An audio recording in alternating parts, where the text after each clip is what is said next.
It's been 10 years since Jammu and Kashmir's almost 90 lakh voters chose their government, and 5 years since they saw them in office. But for the first time in a decade and in a new political environment, the Election Commission has announced the state elections starting 18th September. This is a big deal. On August 15, 2019, the Modi government, with a parliamentary act and without asking the region's leaders, removed Article 370 and 35A of the Indian Constitution. मैं जब Jammu and Kashmir बोलता हूं, इसलिए aggressive हूं कि Jammu and Kashmir के पीएको को आप भारत का हिस्सा नहीं मानते हो क्या? एग्रेसिव ना हो, जान दे देंगे इसके लिए। क्या बात कर रहे हो आप? एग्रेसिव होने की क्या बात कर रहे हो? जान दे देंगे इसके लिए। Which were made to give J&K its special status. The state was split into two union territories, Jammu and Kashmir and Ladakh, a decision which had never happened in independent India. Since this change, the region has been on the edge. It is governed by a Delhi-based administrator and run by officials with no democratic experience. Jammu and Kashmir is one of the most disputed places on earth. Over the course of 70 years, it's been at the center of multiple wars fought between two nuclear giants, some of the strongest armies, and of course, terrorist organizations. But focusing only on these two countries will make us divert from what really is at stake, which are the rights of the people of this region. Their right to participate in democracy, their right to choose who rules and who doesn't, and their right to choose if they want to be independent or not. But where did it all start, and what independence am I even talking about? Let's start when the division was made. October 26, 1947 is known as a red letter day in Indian history because on this day, Jammu and Kashmir, the crown of India, joined India and became its integral part as a princely state ruled by the Dogras. But unlike the popular opinion that 1947 gave independence to the whole of India and Pakistan, this is actually when Kashmir lost its real freedom. The people of Kashmir have constantly expressed their desire to have an identity, a homeland, and a separate nation in many forms and at multiple times. Kashmir is a disputed area. It neither belongs to India nor belongs to Pakistan. Two giants of nuclear giants, we are nothing in between them. I just want to get a freedom, to get a right to do everything. As a teenager, I have big dreams, but as a Kashmiri, the dreams are suppressed here. Now, if you were to take the history and the current situation of J&K, can Kashmir even be an independent state? Will it be practical? Given the poor educational status, an independent Kashmir could be a breeding ground for Islamic jihadists, and considering the security, landlocked regions, economic dependency, and many more issues that are often raised, the most obvious question to be answered should be, will Kashmir ever become its own independent state in India? Jammu and Kashmir was the largest princely state among 562 princely states during the partition of British India in 1947. And all of them were given three options: to join India, join Pakistan, or remain independent. Even though most of the princely states immediately joined India, Maharaja Hari Singh of J&K, who was a Hindu ruling over a Muslim majority state, tried his best to negotiate for an independent status and proposed a standstill agreement to both India and Pakistan on 15th August, insisting he wanted things as they are. But India wanted to discuss further. This made Pakistan fear that Kashmir might join India, so it decided to be rebellious. This marked the start of India and Pakistan's violent legacy of wars.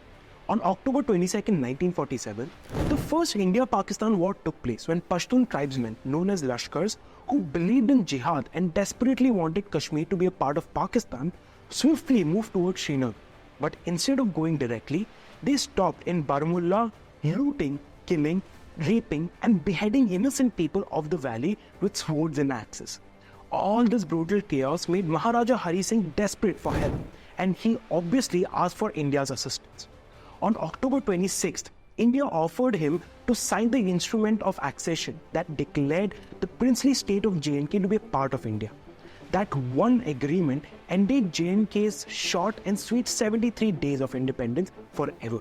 Jammu and Kashmir joined India with a deal, but under conditions that India would only control defense, foreign relations, and communication, while locals would run everything else. The people were promised that if they ever wanted to change this, their wishes would be heard. This agreement instantly gave India the green light to hand of the Indian military to Kashmir on October 27th, which the Kashmiris called the Black Day, a day for the people of Kashmir to protest against this military occupation. The Indian troops managed to build a defensive boundary around Srinagar and push back the tribal forces, reclaiming major territories, including Baramulla and Uri. So, looks like we obviously won there, right? Well, here's the thing. For some reason, listening to Mountbatten's advice, the Nehru government decided to take this issue to the United Nations in 1948, hoping to shut down Pakistan from Kashmir completely. The UN jumped in and issued Resolution 47, which demanded that Pakistan pull back its troops and India reduce its military presence. A ceasefire was also declared on January 1st, 1949, but Pakistan flat out refused to withdraw. So, to make it easier for themselves, the UN asked them to stay where they are and drew a line which came to be known as the Line of Control or LOC, which left India with 2/3 of the territory, while Pakistan held on to Gilgit and Baltistan. What's even more annoying is that many critics argued that the Indian forces were on the brink of completely pushing the invaders out and could easily reclaim all of Kashmir. But the UN's intervention ruined it all in advance. So now that the division had happened and all seemed to be in place, India and Pakistan should have lived happily ever after, right? Well, Pakistan was itching for more. On 5th August 1965, Pakistan made another desperate attempt to take over Kashmir with Operation Gibraltar, making the 1965 Indo-Pakistan War. Here, they sent troops disguised as locals into Kashmir to spark another conflict against the Indian rule. But their mission was quickly exposed and India came back even more fiercely. This became a full-blown war with both sides using troops and tanks like never before since World War II. The war ended in a stalemate after just a few weeks when the UN mandated a ceasefire on September 23rd. Then came the 1971 War of Independence, which was unique because it didn't really involve Kashmir but was centered around East Pakistan. It resulted in the creation of Bangladesh as an independent nation, which Pakistan obviously was not happy about. It took them some time to recover from it. 1975 was a year of uneasy peace rather than conflict. While Pakistan was coping with the loss of its East Wing, India was celebrating its victory and dealing with a sudden influx of refugees. But the 1990s were filled with conflicts. It saw one of the most brutal genocides of Kashmiri Pandits, when the Islamic militants went door to door identifying Pandit homes and killing them one by one. They wanted to make Kashmir completely Islamic and gave Pandit men 3 choices: either convert to Islam, leave Kashmir, or be killed. Those who chose to leave were told to abandon their women behind, and soon their threats turned into violent ethnic cleansing. Thousands of Pandit homes were attacked, women were raped, and men brutally murdered. These wars and killings didn't end there. Until now, when we are in 2024, the counter-insurgencies don't seem to stop. From the intense militant attack and Kargil war in 1999, the 2008 Mumbai attacks, 2016 surgical strike, and 2019's Pulwama attack, to the recent violations along the LOC, Pakistan is hungry for Kashmir. They have always made attempts to disrupt democratic practices in Kashmir, especially right before elections. This probably is because it is afraid that the people of Kashmir will completely accept India and Pakistan will lose all its hope. But elections don't necessarily mean surrender. The last assembly elections was held in the state in 2014 and things have changed drastically since then. On August 6, 2019, the government revoked J&K's special status by removing Article 370. This led to the separation of the full-fledged state into 2 union territories, Jammu and Kashmir and Ladakh. This, for obvious reasons, sparked a lot of opinions as it was one of the biggest decisions in India's history. But to understand the reason behind the controversy, let's first understand the importance of Article 370. Article 370 was granted by the Constitution to give J&K a special status, unlike any other state in the country.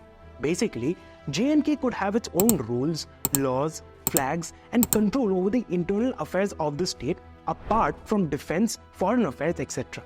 This special status is like a framework for how Jammu and Kashmir and the rest of India could work together.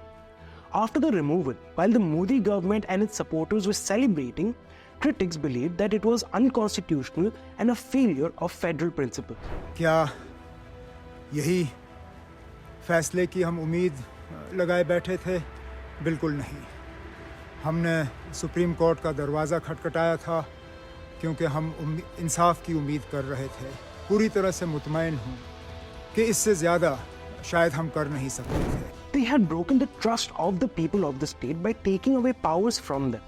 This also meant that the parliament could make any law under president's rule without consulting people of the two union territories, even if those laws had bad effects.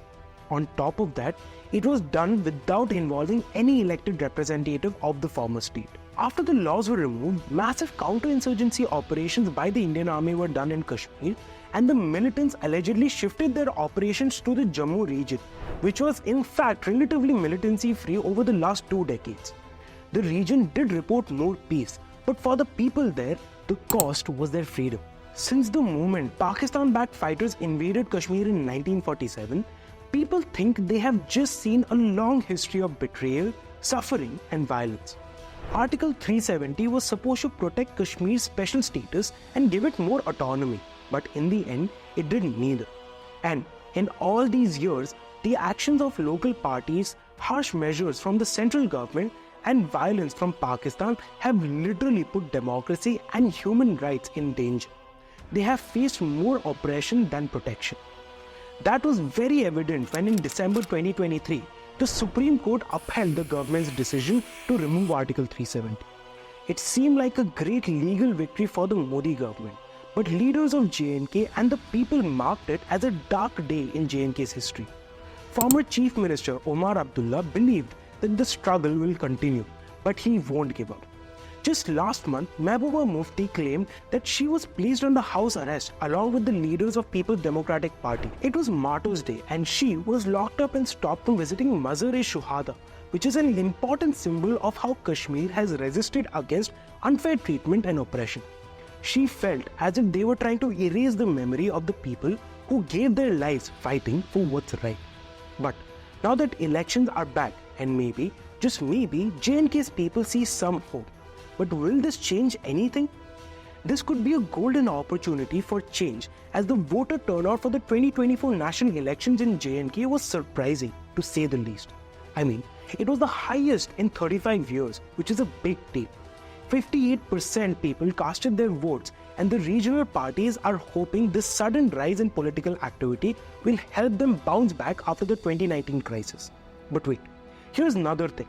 In 2019, when J&K was divided into 2 union territories, delimitation was conducted, meaning that new constituencies were created, 6 in Jammu and 1 in Kashmir. This also brings into question the motive of the move, as it favors the Jammu region, which is predominantly Hindu. As one local leader put it, this could skew the balance of power in the assembly. Overall, the 2024 elections could change the entire game for J&K. If local leaders who support greater autonomy or even independence get elected, it might flip the political landscape. But if the BJP wins most of the seats, the decision-making might not favor the people. In any case, since it is a union territory, the centre regardless will maintain its control. So the reality is pretty tough. The truth is that the struggle for the true democracy and human rights continues in J&K, as Kashmiris feel like they're caught in this cycle of continuous fighting over their land when its own people have absolutely no say in it.